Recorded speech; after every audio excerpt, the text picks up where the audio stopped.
The Poe Estate by Polly Shulman. Chapter 1. Cousin Hepzibah. "Almost there," said Dad as we crested the last hill. The old thorn mansion stood black against the sky, bristling with gables and laced with leafless vines. Crows quarreled in the skeletal trees. I couldn't see the ocean, but I smelled its salt. The truck, heavy with everything we owned, lurched and bumped up the steep drive. My new home did not look welcoming. "It's been a long time," said Mom. "I feel bad I didn't visit more often. Cousin Hepzibah was always so good to my brother." "Well, you've had a lot on your mind," said Dad. "At least we're here now. Come in, child," said Cousin Hepzibah. She was sitting in a wooden chair by the window. Pale daylight slanted down over her, making gray streaks in the air. I hadn't seen her in years, not since before my sister got sick, but she looked just the same, straight and thin and pale, like a birch tree. She had her white hair pulled back from her face, but her eyebrows were still black. The dark horizontal stripes made her look even more birch-like. Underneath them, her eyes were sky blue. "You must be Hepzibah," she said. "The one they call Kitty." "What? No, Kitty is—" I couldn't say it. "Of course," she said after a moment. Despite her age, her voice was strong and low. "Forgive me. I remember now. Kitty is the redhead. You're Susanna. They call you Sukie, don't they?" I nodded. Did she know Kitty was dead? Evidently yes, because she went on. "There's always been a Hepzibah in this house, but now it seems I'm the only one living. Come closer so I can see you." I stepped forward into the gray light. Taking my hand, she studied my face. Her fingers were cold, thin, and hard. They caught me as tight as a blackberry vine when it tangles your sleeve. "You have the thorn look," she said. "You favor my Aunt Hepzibah. It's good to see her chin again." "Yes, I look like Mom," I said. "Kitty looked like Dad." Cousin Hepzibah nodded. "I've given you the tower room, second door to the left and up the stairs. I would show you myself, but those stairs keep getting steeper. I hope you'll find it comfortable." "I'm sure I will," I said. "Thank you." The wind in the branches outside gave a long moan. "That won't disturb you, will it?" Cousin Hepzibah asked, then shook her head. "No, of course not. Nothing in this house would threaten a thorn. If you're cold, draw the curtains. The window frames could use some caulking, but the curtains are nice and thick." "I could fix that," I said. "I've helped Dad lots of times." Cousin Hepzibah smiled and squeezed my hand. "I'm glad you're here. When Kitty died, I thought things couldn't get any worse. But they did. Mom had left her job at East Harbor Middle School to take care of Kitty, and she couldn't find a new one. All the schools had hiring freezes. And business was very slow for Dad, too. "Things will pick up in spring," he said. "They always do." Except that year they didn't. Nobody wanted new houses built. All Dad could find were small jobs like rebuilding kitchen cabinets so the owners could try to sell their house. Everyone near us was trying to sell their house, but nobody was buying. The next spring, things didn't pick up either. Mom found a part-time job working at the Easy Mart, and Dad did whatever small jobs he could. I would hear them talking in the kitchen when they thought I was asleep. "What if you went back to school for nursing?" asked Dad. "There's always work in healthcare." "I don't think I could," said Mom. "It would just remind me all the time." I heard Dad's chair scrape as he went over to her. "I know, Sally. Sally, it's okay." They were quiet for a while, but I could tell Mom was crying. "Well, I could go to nursing school," Dad said. "Lots of men do that now. How would we pay for it? The bank's not going to give us another loan." "No, you're right," said Dad. I pulled the covers over my head, but it didn't help. I wished I were old enough to get a job. I wished there was something I could do now.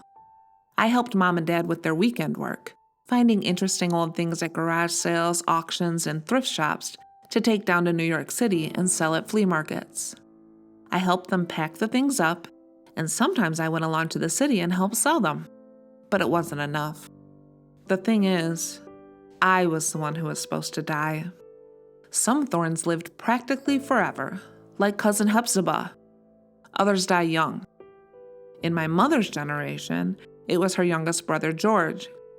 He died of the thorn blood disease just before he turned 20. In my grandmother's generation, it was my great-aunt Caroline and a first cousin of theirs, one of the Hepzibahs. I was born prematurely, and everyone thought I was the doomed one in our generation.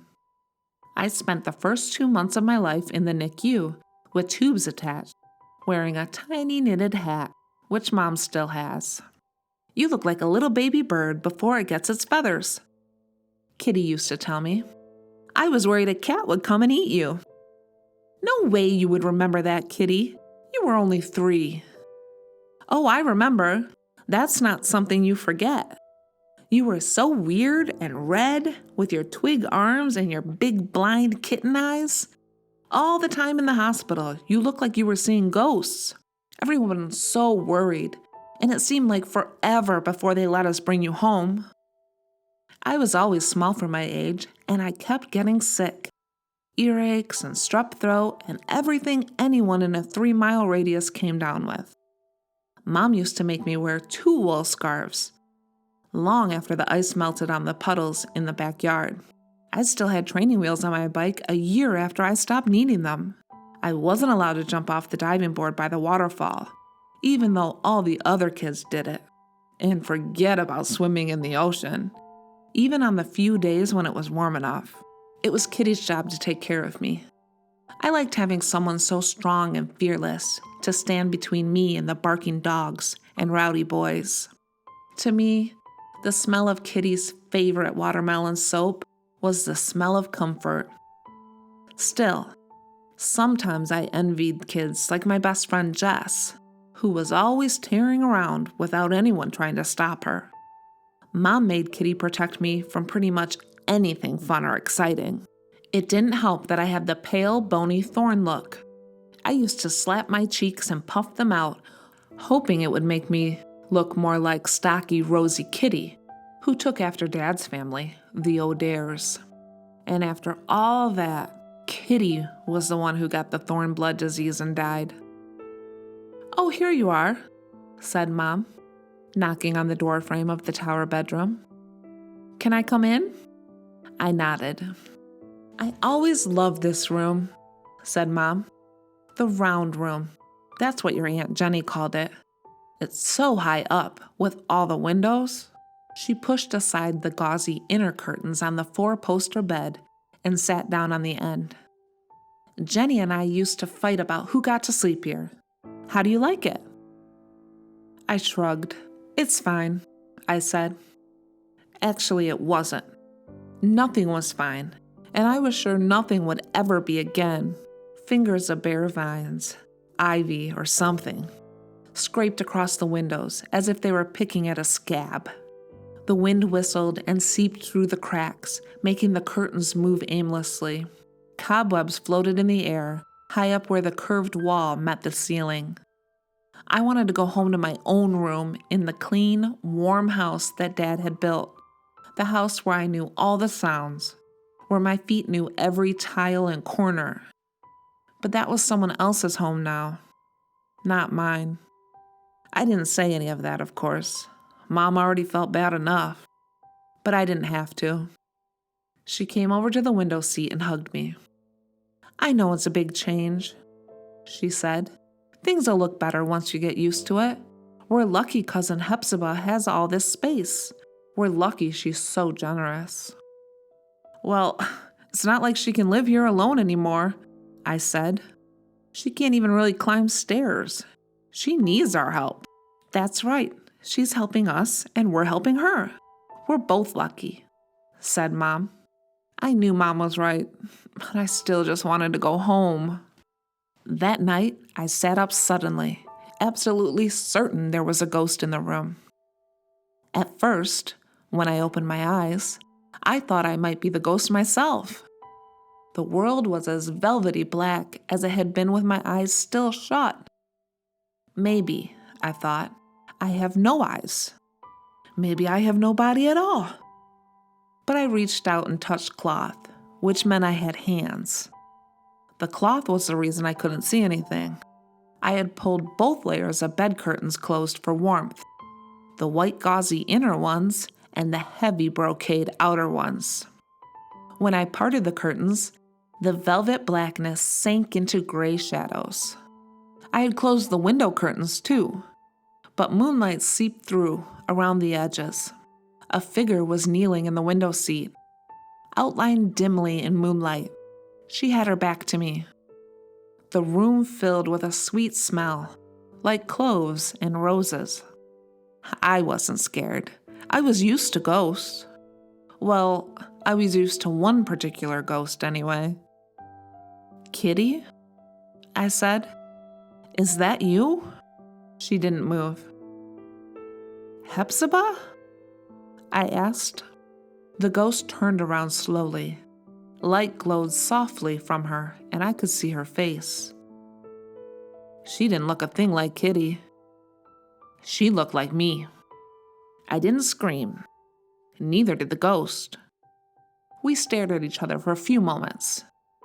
She faded slowly, like fog lifting, until there was nothing in the window but moonlight and shadow. I pulled the bed curtains closed again, but it was a long time before I fell asleep.